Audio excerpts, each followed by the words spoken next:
chips are really at the heart of the growth that we are seeing in the world. We're in a computer chip shortage, and the world needs new solutions fast. Everything we do revolves around chips. We use hundreds of chips in a car, and you know how many thousands of chips are used in a data center? How we communicate with each other, it's all made possible because of chips. Not only do we need to address the chip shortage now, but we also need new chips and new ways to design them. There's also a growing need for new types of computing resources to run complex AI models, advanced quantum computers, and to support massive hybrid cloud systems. That demand could be aided by the recent passage of the CHIPS and Science Act, which allocates billions in funding for R&D of new chips here in the States. I believe the reason why companies like IBM are choosing to build in America is because we're better positioned globally than we have been in any time in a long time. The supply chain is going to start here and end here in the United States. Part of that solution could be found in upstate New York. So I'm outside the state capitol here in Albany, New York, to find out what makes this region so special and why IBM and so many other tech companies have a long history of research here that ends up in chips. In and around Albany, there's a long history of semiconductor research and production. For years, IBM has been the largest tenant of the Albany Nanotech Complex, which is owned by New York Creates, a partnership run by New York State and the State University of New York. Albany Nanotech Complex is one of arguably only 2 or 3 sites in the world that have the capabilities that we have that are open access to most of the industry for developing new technologies. The products, the technologies, the device structures, the things that have been developed here are really going into next generation systems. The facility in Albany has been at the center of some of the biggest breakthroughs in computing.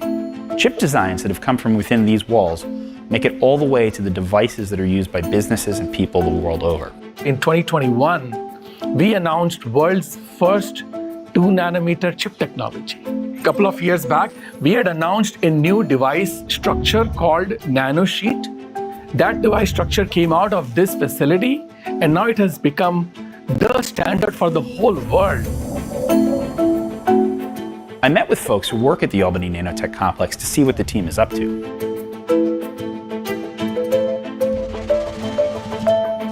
So we're in the Albany Nanotech Center. What you're looking at is an NFX fab. In here, we have a state-of-the-art clean room holding many tools that allow the patterning and fabrication of semiconductor chips. So this guy walking by right here is in this crazy suit. What is that for? This is to protect our chips from our contamination. This is a clean room facility. Any small defect that goes into this chip can create a failure. So people need to be dressed in bunny suits to keep the environment clean. And then it was my turn to be the guy in the suit, to see the science and innovation behind these glass walls. That's not right. Ow! It's the closest I'll ever be to Darth Vader. I'm struggling here. I'm like a large white penguin. Okay, we're going in. This is cool. So here we have our fab. We're now inside the fab. Over here, we have the big lithography tool that actually patterned the wafer. It is so big. It's You can add the size of the bus, as you can tell. To bring it in, I think it needs about 3 cargo planes. So it's insanely big. Underneath this machine, there's an equally or even larger infrastructure that holds a laser. This laser impinges upon very small tin droplet. That tin droplet, when the laser impinges on the tin droplet, it generates EUV light, which is collected, focused, and used to create the pattern on the wafer. So it's a really fancy Etch-a-Sketch is what you're telling me. That's what I'm telling you. The work that we do here now will allow us to have better performing devices in a decade or so.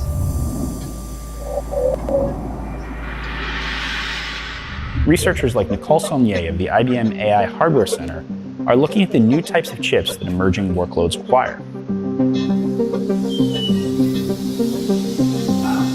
Yeah, so this is our offline lab space. Okay. And what we're doing in here is taking those wafers, we bring them in, and we can do additional testing. We have capability to do what we call parametric testing, which is a little bit more simplified, testing a device or a structure. And then we also have capability to do what we call functional testing, where we're testing actually the whole chip. We are able to test our chips before we send out the wafers for dicing and packaging, so we can pick which chips are going to be good or the best, and send those on to our colleagues at the Worldwide Lab.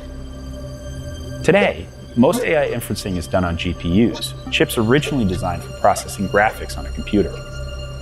Models are getting larger, data sets that we're using to train models are getting larger and larger, and so there'll be a time when we can't just throw more compute at the problem. So instead, we need to look at new ways of tackling the problem, either through digital cores or through analog in-memory computing, and even other solutions like heterogeneous integration, where try and put together different pieces in novel ways that will help to make the overall system more efficient. So these wafers are here waiting for us to go take them over to the test lab and do a little bit more work on them. The team is on a mission to accelerate the development of AI hardware and meet the growing demands of AI processing, both for IBM and its partners. But none of these breakthroughs happen in a vacuum. If it weren't for the strong community that New York has fostered around Albany, little of this would have happened. In this building alone, there are researchers from Tokyo Electron, SUNY Poly, Applied Materials, New York State, and Samsung, all working on projects that are changing the future of chips.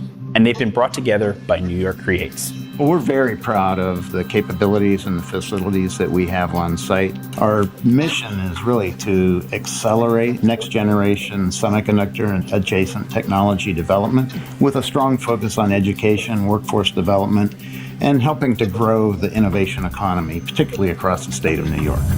Tokyo Electron is one partner that IBM collaborates with closely to optimize chip research and production. For TEL, our competitors, our customers, and our partners all work together in this one-of-a-kind ecosystem. And we've all learned how to coexist here and take good advantage of the opportunities. With IBM, we've perfected how we work on R&D over the past 20 years. What happens in Albany is only possible because of the collaborative community that's been fostered here. I'm very proud of how public, private, and academia work together. I'm very proud of how many companies are collaborating. It's a unique model in the world. And at the end, our goal is to create the best product for our companies and bring best talent that can join the workforce of future. In the past, Albany has helped usher in the computer age we currently live in. And the research happening today has the potential to change how we discover new materials, cure illnesses, communicate, travel, work, and frankly, just live.